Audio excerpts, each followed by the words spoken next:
كنت أنت أنت حسبي ليس لي أن قصدي بار الله لا إله إلا الله لا إله إلا الله لا إله إلا الله محمد رسول الله قال أبدي لك بشرى فتنعم أن بالنظر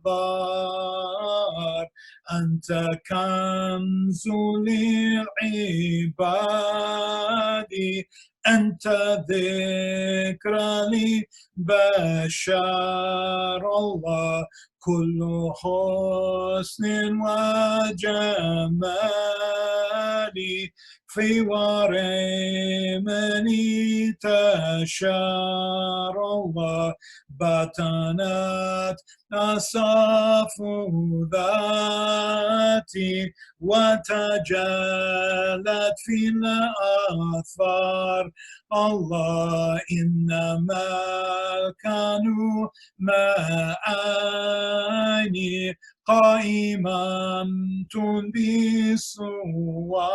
بصور كل من يدرك هذا كان من الإبار الله لا إله إلا الله لا إله إلا الله لا إله إلا الله محمد رسول الله لم يذق لذة عيشي الذي أنا أشعر ربنا صلي على من نوره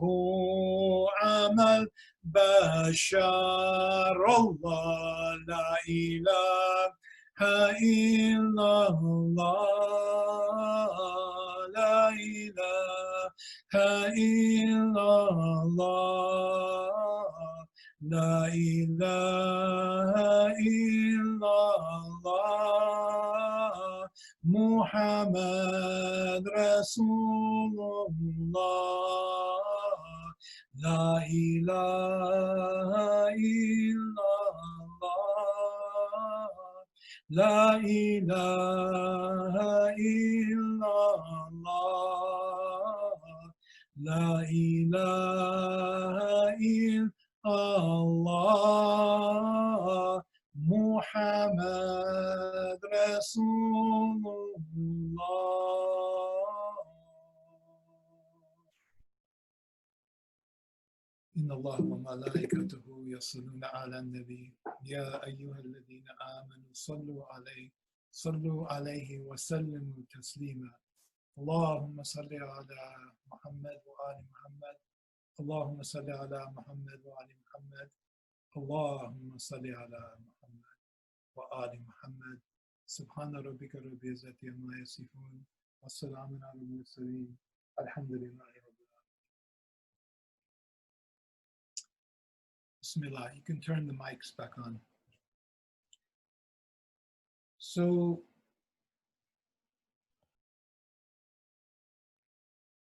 we sang this song called Withdrawal into the Perception of the Essence. And it begins with قَدْ بَدَى وَجُودْ حَبِيبِي لَهَا فِي وَقْتِ السَّهَارِ.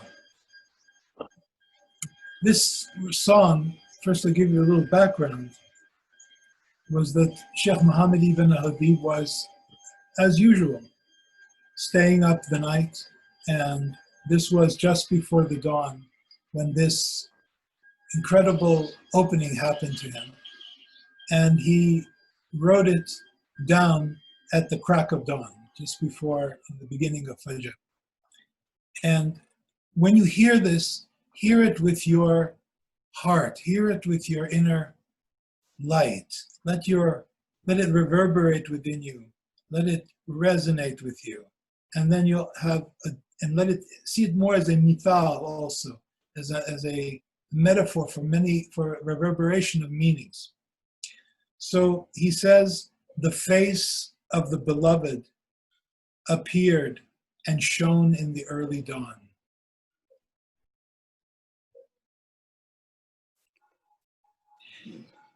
One of the comments on this line was that the face of Allah appeared to him between the night and the day, between the two opposites. That it came not of the east, not of the west, not of the dark, not of the light, but it was in a way beyond these two dualistic ideas, dualistic realities, the dual nature of creation. It has something to do more with what is behind it. What is the reality and the creator of this duality? So he says, the face of the beloved appeared and shone in the early dawn. His light pervaded my heart, so I prostrated myself in awe. When you discover that light within you, that eternal light, the Ruh, which is residing within you, the deepest core of you, there is nothing left to do except to submit to it. When you discover that the truth and reality is not something that you are going to gain from outside, that you're going to acquire from someone else or from the world, but rather you already have the treasure of treasures within you, the source of all things within you, then what else can one do but be in submission to that light and be in prostration and in awe, because awe means that you no longer can, it's not something that you can understand just with the mind. It's something which is a reality understood and reflected and tasted within the heart. And he says, قال فوصلني فلكم كل وطار. And then he said to me, now his heart is speaking to him. He's in touch with that light within him, that same light that is within you. He said to me, rise and ask of me, and you will have whatever you desire. So think of that when you have that connectivity to that eternal light within you, and in a way it is a metaphor of a conversation. It asks you, ask for anything. I'll give you whatever you want and you will have whatever you desire. But in reality, if you have that, there is no want anymore. There is no desire. It's like the way that the garden is described in both from the Prophet Muhammad sallallahu alaihi wasallam and in the sayings of the Prophet and the Imams and so many, is that when you're in the garden and you want something, a desire or something, it's immediately fulfilled. So if you think of it as a mathematical formula, it's 1, you have the desire, over 1, the fulfillment of that desire equals what? 0. Total peace, total sukoon, total fulfillment. So he's describing this in this metaphoric way. This light speaks to me and says, rise, ask of me anything, and anything you ask will be fulfilled. So he's reflecting on this state that he's in. He's sharing in words in a way so that he can share this beautiful, incredible state that the Sheikh is in. Then he says, Kuntu anta hasbi, laysa li an kasti bar. And I replied, now it is his relative self, his self, which is the Sheikh, his nafs. He says, I replied, you are enough for me, and away from you I cannot live. So this is an acknowledgement, a realization of that we are all predicated on the one creator of all things, that our life is sustained, maintained, and brought into being by that one which we cannot live without, because we have no life. Huwa al-Hayy. Allah is life. Allah is the living. We don't own life. We are an example of life. We are a metaphor of His life, of the life of God, of the life of the one reality. Then he says, Qala Abdullah ka bushra fatan an bi nadar. And he said, now he's saying with the light is speaking to him. He says, my slave, there is good news for you, so enjoy the vision. Now he's addressing him here as a body, as a servant, that he as a submitted self to that light. And he said, and this is the good news. So this is the joy. When he's saying, here is the source of what true joy is that when you know that everything is from Allah, that everything has come from Allah, you are sustained by Allah. You say Bismillah before you eat, Bismillah before you drink, Bismillah before you walk, because you recognize and you imbibe that that acknowledge that reality, that all is from, and that is where true joy comes from. Then you know you're not in charge. Then you know that you have to take some responsibility to act bi-idhnillah, by Bismillah, in the best way that you can. You'll make mistakes. We all will do it. We'll all falter. We'll all make mistakes. Our nafs will come forward, but that's good, because it then humbles us. It also makes us want to turn. You have to have something in istighfar, you have to have something to turn away from in order to turn to. So Allah, our mistakes are His rahmah upon us, His doorway and vehicle for us to turn away and turn to that light. And then he says, Anta kanzu li ibadi, anta dhikra li bashar. You are the treasure of my slaves, and you are a dhikr to mankind. Here he's saying this is what happens, is a role that every human being has the potential. When you discover that light within you, when you are resonant with that light within you, when you're relying on that light within you, when you are witnessing that the light within you mirrored in the whole of your experience and creation, then you become a servant to mankind. You become people look at you and they remember Allah. You know, there's a saying, I believe it's a prophetic saying, that it's better to look at the face of a salih, look at the face of a mudakkar, of an arif, of a wali, than to do 1,000 years of worship. Why? Because that person who has that light within and is realized in that light, and his authentication is from that light. When you look at that person, you are reflecting the mirror of your own heart and light in that being, and you come to know something greater than anything in any book or anyone can teach you. So it is important to keep good company. Have people around you that are of like mind and like heart. And especially if you can't have that, you could always think of see what the Prophet Muhammad and his family had went through. There's so much, that's why we look at that. It's not history to know the Prophet. Yes, okay, on one level it's history. The Ahl Bayt, it's one history. We know the history very well. And the awliya who have lived in the past. But what do you glean from that reality of looking at the past, of reading of these, is so that you awaken the light, reflect the light in your own heart from that comes from out of time and out of space, from all the enlightened beings from the past. That's why when you do the prayer, think of it. When you do the prayer, you say, Assalamu alayka ayyuhan nabi wa rahmatullahi wa barakatuh. Who you are addressing in the prayer 5 times a day the living prophet in front of you. Because in the Arabic, it's Assalamu alayka, as though he's in front of you. It's not speaking for someone in the past or some hankering in the future. It's a meaning in front of you, a reality in front of you. Then he says,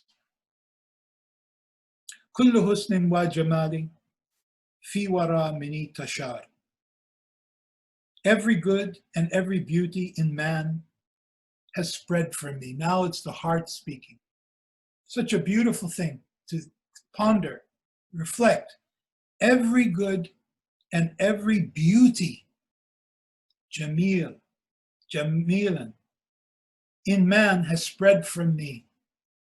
That means you have that light that is within your heart, that ruh is the source of all the attributes of Allah, is where Rahmah is manifested. It is all the light of the attributes and the names of Allah are within your heart, and they've spread out.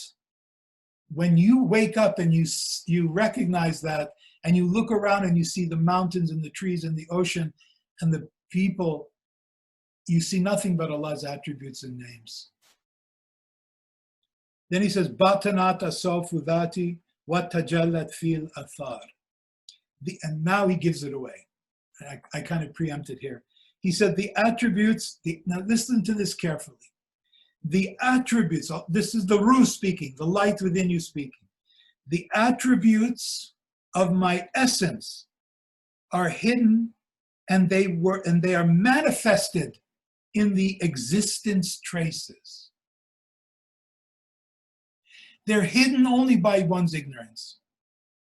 Allah's names and his attributes, that light, is hidden only by your wahm, by illusion. They are residing within, and they exist within the exist. They are recognizable, manifest in the existence traces. Existence traces is an interesting thing to ponder. So, like when you see a tree, for instance, and you see, if you're a logger, you're going to see the tree as your next house, or maybe the mill down the street will give you so much money for it. But if you really look at that tree and you see how its branches look like the lungs of a human being, how it breathes in the sun and has photosynthesis, how its connectivity to the root system, to the other roots and the other trees and to the whole ecosystem, it's interconnected. This is the manifestation of Allah's names and attributes in the existence traces. Everywhere you look, you'll see Allah's handwriting, Allah's messaging, Allah's articulation of everything that is in his essence and manifested in this existence, and you will be able to witness it if you're awake. And he is calling us to wake up to this. And then he now breaks it even more. He says, Inna ma kanu ma'aini qa'iman tunbi suwar. He says, truly, this is coming from, again, the light. Truly created beings are meanings set up in images.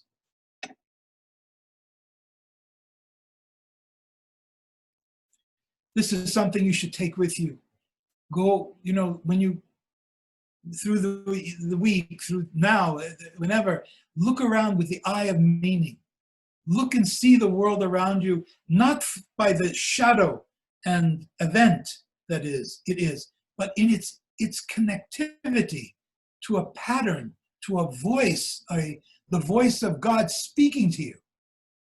Everything has meaning. Everything is manifest as kalam, as huruf, as letters. We need to read it. Iqra. That's why the first revelation to the Prophet ﷺ was Iqra. Read in the name of your Lord who created you from a little a little dot, a piece of flesh. But in that flesh is everything, is the whole DNA, the whole reality. Allah said, I taught Adam the names. He didn't teach anyone else. He taught Adam the names. And that's who you are. We are children of Adam. Why are we children of Adam? We're not children just out of lineage, but out of nur, out of attributes, of not possibility of knowledge and light. So he says, truly created beings are meaning set up in images. Here's where you need to really just look. Don't just see the thing, see behind it. See what it's saying to you. See the thing too, but then see how it fits into the cosmology of all things. You believe me, you will. It is intoxicating. Then he says, "Kullu man yudrik kul." Excuse me. "Kullu man yudrik kul hada kana min ahli ibar." Now he tells you, wraps it up. He says, all who grasp this are among the people of discrimination. What does it mean? It means now you can see things. You see things from the relative sense, what it means to you in the moment, what it means to your life at this very time, but also the higher implications of it. The onward, imagine every moment of your life is like a stone dropping into a lake, a still lake. The stone drops, but look how the rings of the reverberation of that stone goes out into the entire lake. That is what it is. You recognize the stone, but recognize the ripples. Recognize what it means and see how it pertains to your life, what it's telling you. This is an amazing point, is that this is why everyone has a hisab, is that you, like me, all of us have a personal reckoning and potential. All of us have all these possibilities for you, or for each one of us. No one is left out. Everyone has a ruh, everyone has the potential to discover that light within them and live the best of lives. And then these two lines at the end, wrapped up again more in sweetness, more in encouragement. The Sheikh says, "Lam yaduk lada ta'aishi alladhi ana hasar." He says, the one, and here's something we should be very careful, the one who is cut off from us. Now us, this is the royal us, cut off from this reality. The one who is cut off from us has not tasted the sweetness of life. If you haven't delved into what we're talking about here today, if you are blocked from this, you will never have the sweetness of life, because this is the sweetness of life, is to read what Allah is saying to you in each moment of your life. Then you know you're not disconnected. You're connected. How can you be lonely ultimately than if you knew that Allah, that you're connected to the nur al-azal, the light of lights, to the light within your heart as a beam from the light of the eternal light. That is the light in every single one of us. The same light. We're all created from nafsin wahida, one self. So this is a circle. We're in a circle of dhikr, a circle of love, a circle of goodness. All of us. We mustn't be cut off from this and open our eyes and see it and experience it and taste it and live it. Then we'll have the sweetness of life. Otherwise, no.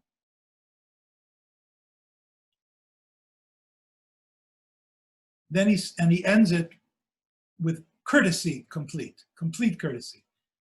He says, رَبَّنَا صَلِّ عَلَى مَنْ Nuruhu amal bashar. He says, oh, the Lord. Now he addresses the Lord. The Lord is the one who brings you up. The one who is from, the word terbiyah comes from, teaching, to be lifted from, to be held up and to be taught.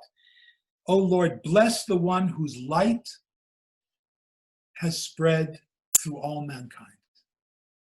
So here he gives the whole thing away and says that we can get this and have this and attain this, acknowledge it by the light of Muhammad sallallahu alaihi wasallam. Because the light of Muhammad is he is the archetype. He is the original purpose of Allah's creation. Not necessarily the historical thing, although it manifests, Allah, the Prophet was manifest historically, it's true, but who he was, as the model of humankind, totally in this world, but not of this world, acting as a conduit of the light. He was abduhu, which was total submitted, wa rasulu, totally giving out the message in everything he did. He was that totality of the barzakh between the eternal and the ephemeral, in total balance. So that's why we go to him. And that light, that archetype, that pre-creational intention that Allah had when he said, I was a treasure hidden, wanting to be known, loving to be known, so I manifested this creation to be known. How did he did this in a way that he already had the Prophet Muhammad, if you can speak of Allah this way, in mind, to manifest as the model and source of mirroring for all mankind. It doesn't mean also that people who maybe don't know him, but they've known him through other ways, because he is historical, true. He is Muhammad sallallahu alaihi wasallam, but there are others, people of knowledge, of great wisdom, teachers maybe from other religions, who manifest that same kind of or similar generosity, love, teaching, and so on. It's the light that we're talking about. And are all of us here, we have the same light as the Prophet Muhammad sallallahu alaihi wasallam, but not in the same degree. He was abduhu wa rasuluh. No one of us can be in that maqam, that station, that designation, but we have that potential to be realized to the extent in which Allah gave us. So I'm going to read this last line, sing it one more time and maybe you can join in on the refrain. It's so beautiful. It's one of the ones that helps to remember the whole thing. I'll send this to everyone also. It's Lam yadok ladata aishi alladhi ana hasa Rabbana salli ala man nuruhu amal bashar Allah la ilaha illallah La ilaha illallah, La ilaha illallah, Muhammad Rasulullah.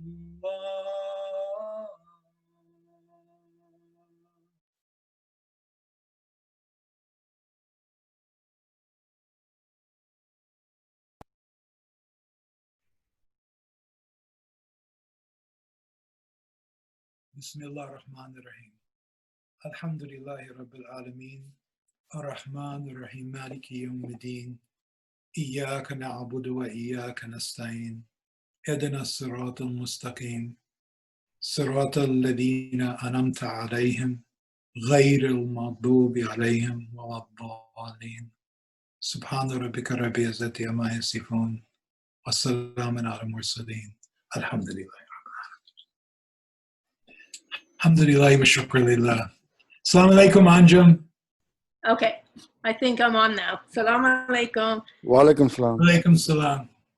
Haji Mustafa, thank you so much for your heart in opening up these words and these sentences for us. Every time that we sing the dhikr, this song together, at that moment where we sing about the existence traces, the athar, it is almost, I mean, every time that is a moment that is so profound for me. It's like time stops when we sing this. And I just never can get it. I feel like we need to stop right there. But we continue, we go on and to the next one. And so for this particular expression of the existence traces that are all around us manifested and that we are, and it's just it is always really something very, very deep for me. So thank you for choosing this particular Diwan. Thank you. Thank you. That was it really, that line, the existence trace, it is essential. It is deep, deep, deep. It's a deep, deep ocean. It's also what's so inspiring about that is that it challenges you to open up your eyes, to open your heart, to see that Allah is accessible in His names and His attributes through His creation, that the creation is not separate. Nothing is separate. This is the biggest gift. Every day we live in a dual world. We like something, we don't like this. We are happy, we're sad. We have things, we don't have things. Everything's up and down, dark, light, moon, sun, everything. But visioning the names and attributes that are manifest from the essence of Allah, in the witnessing of it, in all of creation, is the glue. It's love itself. That visioning is an aspect of love, interconnectivity, consistency, and these are the three things that Sheikh Fadlallah talks about. The three connectivity, consistency, and consciousness. These three work together, and this particular line of the Diwan, it is a manifestation of these three dynamics. We want to be connected. How do you be connected? By witnessing. Witnessing what? Witnessing what is already there through your wahm. Consistency, because this reality is consistent throughout all of creation. It is everywhere and in every place. And consciousness, becoming aware of this and bringing it into it brings you into being. You don't bring your consciousness into being. Your consciousness brings you into being. That's why you can't say anything afterwards. That's why you want to just, can't speak. Maybe it's better we don't speak anymore. Anything else? All right, alhamdulillah.